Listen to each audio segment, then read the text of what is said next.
Just going to make a video on how to remove the oil tank from a softail.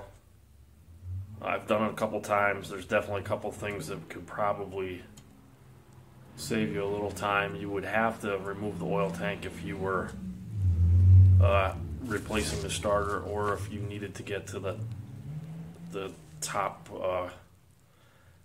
cover on the transmission. So here's the oil tank. I took it for a ride last night, got it nice and hot, and pulled the drain plug and let it drain overnight. I also removed the battery. The next thing, the drain line from the tank comes back here and it goes down to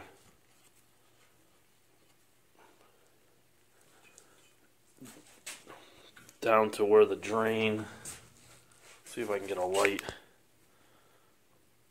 that hose clamp would be where the drain is.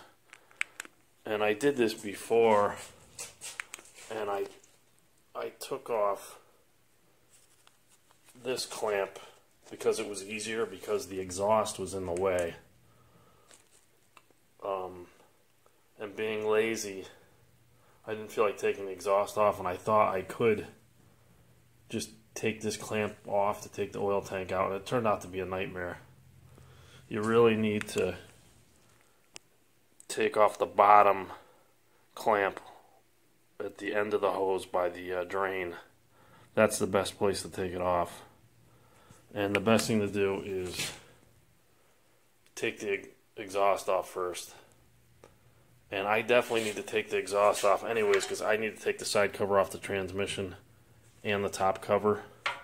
So for me, I'm going to take the exhaust off.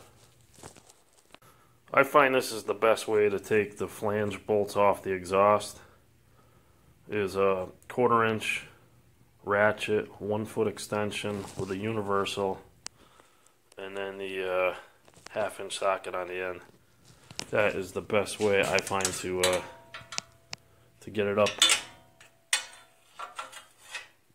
to the bolts, the nuts on the exhaust flanges.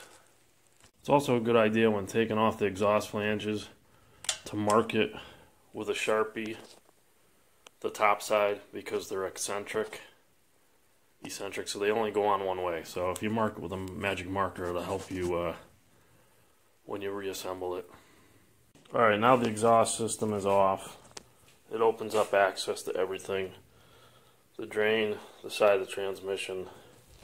The next thing I'm going to do is take off the inner fender well. It's got 2 nuts on the bottom. I'm going to see if I can do this with the rear wheel on.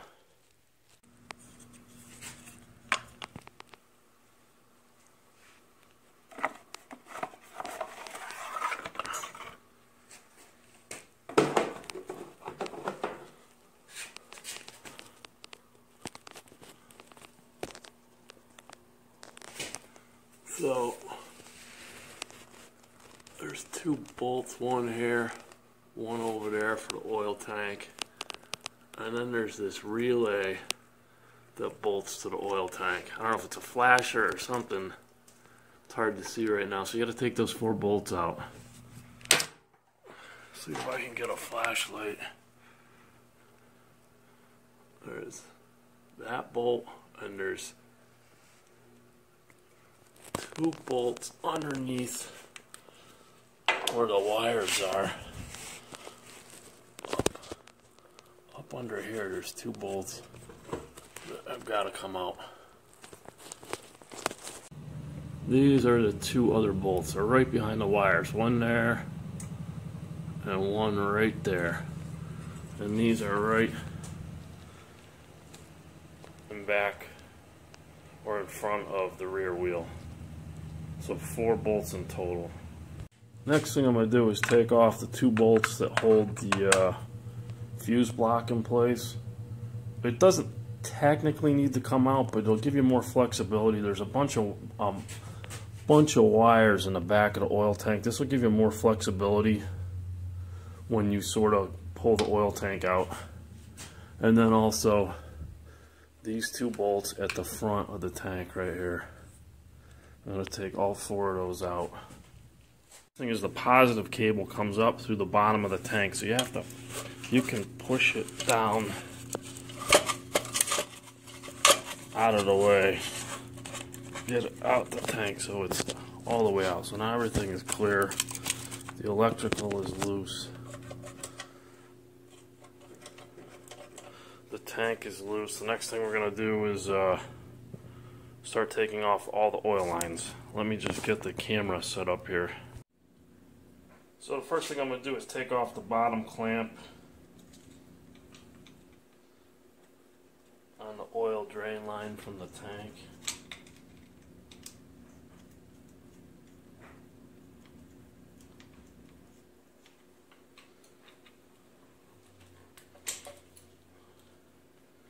I'm going to need some rags.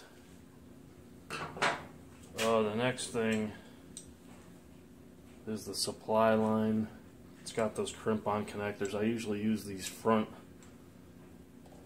electrical cutters, and I just sort of twist it.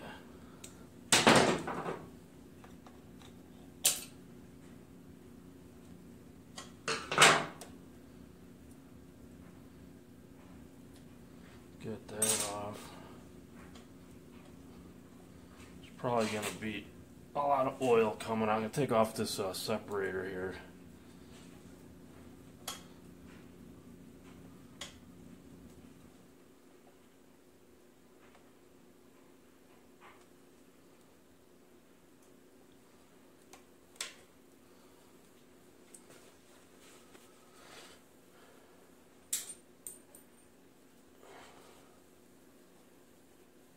The other oil lines, you just you snake these things back. These are the return lines. Get these out of the way.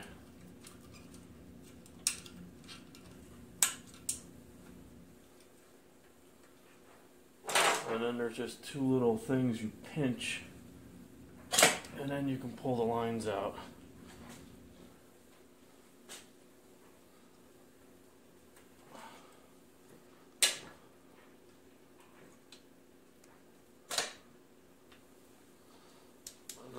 Basically,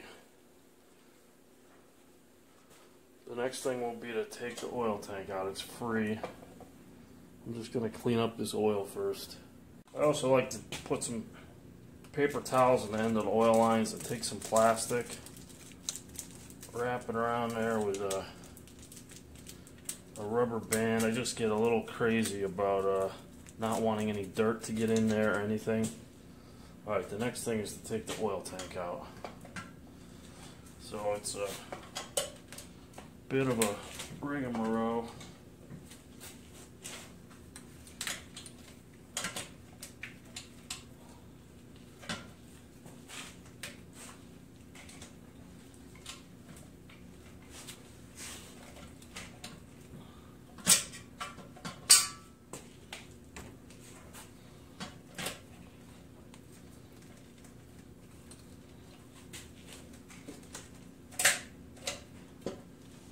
Gotta be easy.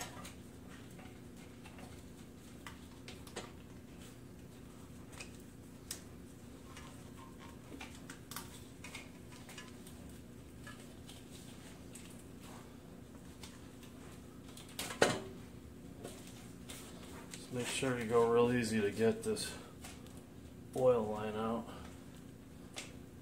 Just take your time. And that is basically it. Now if you wanted to get the starter out, this is the way to do it. Really, the only way to do it. I want to get to the transmission, so I need to take this top cover off and the side cover. But other than that, that's it.